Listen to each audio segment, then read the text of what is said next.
So good morning everyone. So we will continue same chapter number 11, alcohol, phenol and ether. And in that chapter we have done preparation of alcohol. So now we will do preparation of जो आपका phenol है.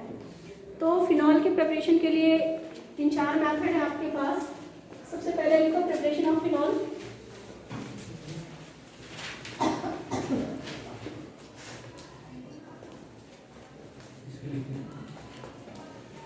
First method है from chlorobenzene.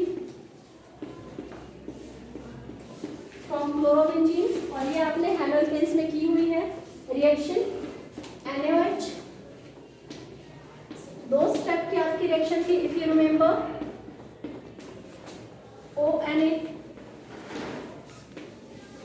because it is not easy to replace Cl with OH directly ना. It will done in presence of acid. Acid की presence में reaction होगी. या तो आप if you want to write in one step तो HCl यहाँ पर ही लिख दो and write down the product OH. And अगर आप इसको 2 स्टेप में कर रहे हो so first ONA and then in next step in presence of acid it will give phenol. Okay, clear? Second step bisulfonation.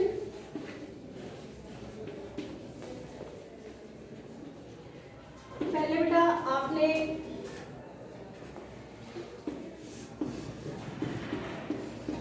Sulphonation carried by तो यहाँ पर आपने benzene Lee.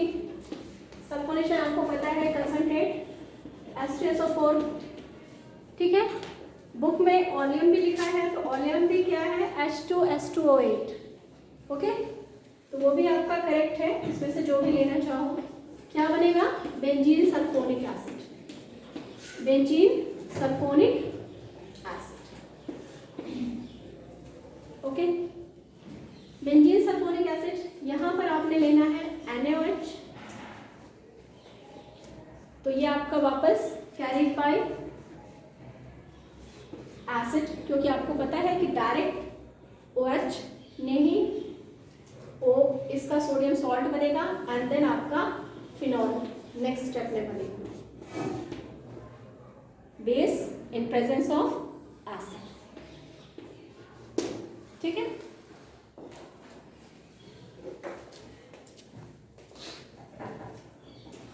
Third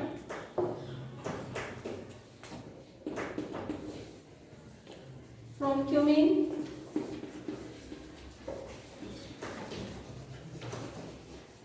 It is also very important method. बहुत ही important method है. आप conversion में भी use होता है इसलिए इस मेथड को थोड़ा सा ध्यान से कर लो.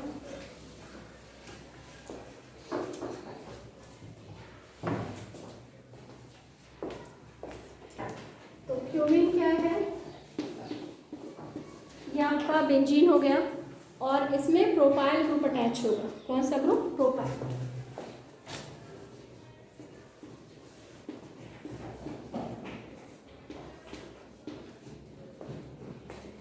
इसमें आपने ऑक्सीजन डाल ली है. So what will happen? दोनों ऑक्सीजन सेंटर में ले लेना.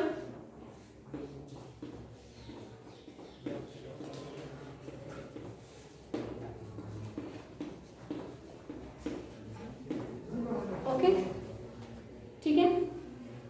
फिर क्या होगा? फिर आपने एसिड की प्रेजेंस लेनी है एंड ठीक है एसिड की प्रेजेंस ले लो तो फाइनली प्रोपेनॉन निकल जाएगा and you will get phenol. You will get phenol. Clear? This is very important method. इसको समझ लो. क्यूमीन का फॉर्मूला जरूर याद रखना. और ये रिएक्शन आपकी कन्वर्जन में भी बहुत ज़्यादा यूज होती है. सबसे पहले ऑक्सीजन डालना COH बन जाएगा. Then acid in presence of water. तो फिर क्या होगा? यहाँ से एसीटोन निकल जाएगा प्रोपेनॉन. और क्या बचेगा प्रोपेनॉन निकलने के बाद? OH ग्रुप बचेगा फिनॉल. ठीक है, क्लियर? तो रिएक्शन हो गई फ्रॉम क्यूमीन। नेक्स्ट रिएक्शन भी आपको आती है डायजोटाइजेशन प्रोसेस के थ्रू बनाना, मैंने इससे पहले बताया था। तो डायजोटाइजेशन प्रोसेस आप सबको आती है। डायजोटाइजेशन प्रोसेस आपने याद रखनी है, बहुत ही इंपॉर्टेंट रिएक्शन है। आपने लेना है एनिलीन, दिस इज एनिलीन, ठीक है। जब इसकी रिएक्शन आप सोडियम नाइट्राइट एंड HCl कराते हो, the product is benzene diazonium chloride, very important product, benzene diazonium chloride. From benzene diazonium chloride you can prepare chlorobenzene, bromobenzene, iodobenzene, phenol, cyanobenzene, benzene nitride, सब कुछ इसमें से prepare हो सकता है। Okay, फिलहाल हमको क्या प्रिपेयर करना है, फिनॉल। तो जस्ट डू हाइड्रोलिसिस, वाटर डालो और हीट कर दो। So what will happen, N2 निकल जाएगा, 1Cl, HCl निकल जाएगा एंड OH अटैच हो जाएगा phenol. Clear? So these are some method for the preparation of phenol. 4 method है, you can easily remember it. First method was from chlorobenzene, second method was from benzene sulphonic acid, third method from aniline, fourth method from cumene. 4 method है, इन 4 के 4 method को कर लो। इसमें से the most important is cumene, okay, and diazonium. Okay, now physical properties of alcohol and phenol.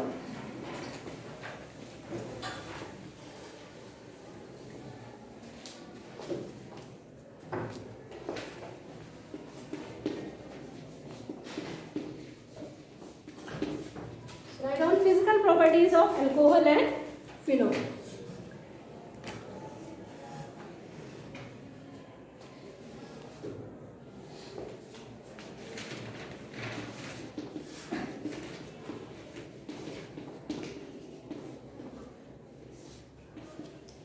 Boiling point and melting point.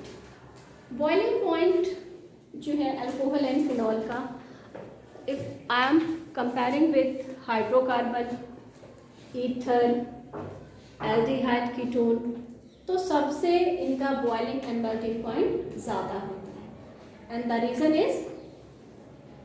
Is due to intermolecular hydrogen bonding. Clear? ये रहा alcohol C2H5OH। आप उसमें भी solution वाले chapter में भी पढ़ते हो ना कि इनकी इंडिविजुअल बॉन्डिंग स्ट्रॉन्ग होती है, और जब अल्कोहल को किसी और के साथ लेते हो, अल्कोहल एंड वाटर, तो जो प्रोडक्ट बनता है वो वीक होता है और तभी ये पॉजिटिव डेविएशन शो करते हैं। क्लियर? तो इसका मतलब है कहीं ना कहीं इनके बीच में जो हाइड्रोजन बॉन्डिंग है वो स्ट्रॉन्ग है, जिसकी वजह से इनके melting and boiling point increase कर जाते हैं। तो इसको कैसे करोगे, OH और यहाँ पर दूसरा मॉलिक्यूल, और ऐसे करके ये आपकी इनके बीच में इंटरमॉलिक्यूलर हाइड्रोजन बॉन्डिंग होती है, जिसकी वजह से इनके melting and boiling point increase कर जाते हैं। क्लियर? और इंक्रीज कर जाते हैं। अगर आपसे कुछ कंपाउंड्स दे करके ऑर्डर पूछे, सपोज उन्होंने ईथर भी दे रखा है, हाइड्रोकार्बन भी दे रखा है, CH3 CH2 ये दे रखा है, प्लस उन्होंने ईथर भी दे रखा है, प्लस उन्होंने इथेनॉल भी दे रखा है और इथेनॉल भी दे रखा है, प्रोपेनॉल, या जो भी 3 कार्बन है ना, जो भी। तो आपने हमेशा लेना है first melting and boiling point इनका ज़्यादा होगा। और रीज़न क्या है, रीज़न क्या है, due to intermolecular hydrogen bonding. Second लोगे एल्डिहाइड एंड कीटोन को, और रीज़न क्या होगा, due to dipole dipole interaction. Third लोगे इनमें भी होती है बट कंपैरिजन टू दिस कम होती है। क्लियर? उसके बाद लोगे आप ईथर एंड सबसे लास्ट में आपका हाइड्रोकार्बन। क्लियर? याद रखना ये सारी चीजें। तो अब अल्कोहल एंड फिनॉल के मेल्टिंग एंड बॉइलिंग पॉइंट ज़्यादा होते हैं due to intermolecular hydrogen bonding. अब अगर आपसे पूछा जाए इथेनॉल है, देन प्रोपेनॉल है, देन ब्यूटेनॉल है, इसमें से किसकी ज़्यादा होगी? तो सिंपल सी चीज़ है, मैंने आपको बताया भी है, when we increase the molecular mass of the compound then melting and boiling point will also increase करेंगे with the increase in molecular mass। जैसे जैसे आप कार्बन चेन को इंक्रीज करते जाओगे वैसे वैसे ही उनके मेल्टिंग एंड बॉइलिंग पॉइंट भी आपके इंक्रीज करते जाएंगे। क्लियर? ठीक है, ओके।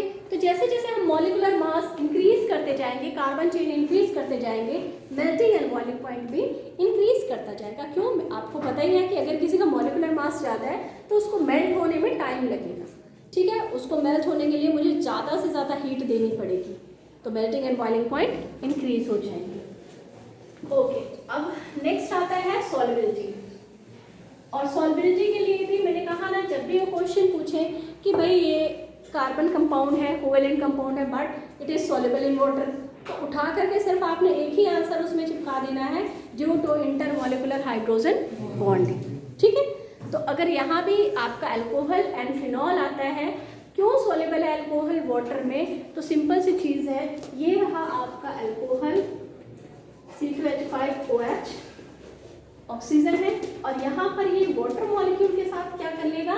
इंटरमॉलिक्यूलर हाइड्रोजन बॉन्डिंग, और उस बॉन्डिंग की वजह से इनके मेल्टिंग एंड बॉइलिंग पॉइंट क्या कर जाएंगे? इंक्रीज कर जाएंगे। क्लियर? तो सॉल्युबिलिटी का भी लिख लो, boiling, melting point and boiling point का भी लिख लो। Okay, now the chemical properties. और केमिकल प्रॉपर्टीज अंडरस्टैंड करने से पहले फिनॉल का या अल्कोहल का एसिडिक करेक्टर आपने थोड़ा सा समझना होगा, अंडरस्टैंड करना होगा। So write down chemical properties and acidic character of alcohol and phenol.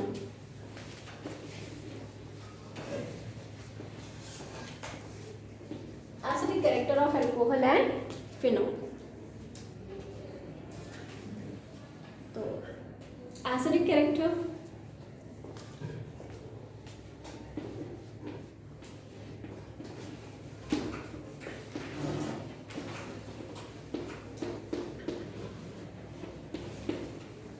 Alcohol जो होता है उसका नेचर होता है acidic because it gives H ion in solution। Clear? Alcohols are acidic because it gives H plus ion in solution। Now the order of acidity, so if I am taking tertiary alcohol, then secondary, then primary। अब इसको समझो बेटा, oxygen जो है, ये जो bond है आपका हाइड्रोजन एंड ऑक्सीजन के बीच में, शेयरिंग ऑफ इलेक्ट्रॉन से बना हुआ है। हाइड्रोजन आयन तब निकलेगा जब ऑक्सीजन जो है, क्योंकि ज़्यादा इलेक्ट्रोनेगेटिव है कंपैरिजन टू हाइड्रोजन, सो ये क्या करेगा? इलेक्ट्रॉन को अपनी तरफ खींचेगा, अट्रैक्ट करेगा, ठीक है। तो इसके ऊपर नेगेटिव चार्ज आए और इलेक्ट्रॉन ही अपनी तरफ कर ले एंड H प्लस आयन आपका रिमूव हो जाए। जितना ईजिली रिमूवल होता है H प्लस आयन का, उतना ही आपकी एसिडिटी कैरेक्टर जो है इंक्रीज करता है। क्लियर? आप देखो यहाँ पर 3 अल्काइल ग्रुप है। Alkyl groups are electron releasing group, ठीक है। They will releases electron towards carbon atom. Carbon क्या करेगा? It will provide to the oxygen. Then what will happen? Electron density will increases on oxygen atom। Electron density क्या होगी? Oxygen atom पे increase करेगी। So is it easy? अगर इसके पास already electrons है तो ये इसका इलेक्ट्रॉन खींच ले और H प्लस आयन को बाहर कर दे। जब इसके पास ऑलरेडी इलेक्ट्रॉन डेंसिटी इंक्रीज हो रही है तो ये हाइड्रोजन से इलेक्ट्रॉन क्यों लेगा? सिंपली। तो ये आपको क्लियर हो गया? जैसे जैसे आपके इलेक्ट्रॉन रिलीजिंग ग्रुप कम होते जाएंगे वैसे वैसे रिमूवल ऑफ हाइड्रोजन एटम जो है वो इजी होता जाएगा हाइड्रोजन आयंस होने। Clear? And that's why primary one is the most acidic, then secondary and then tertiary. So you can right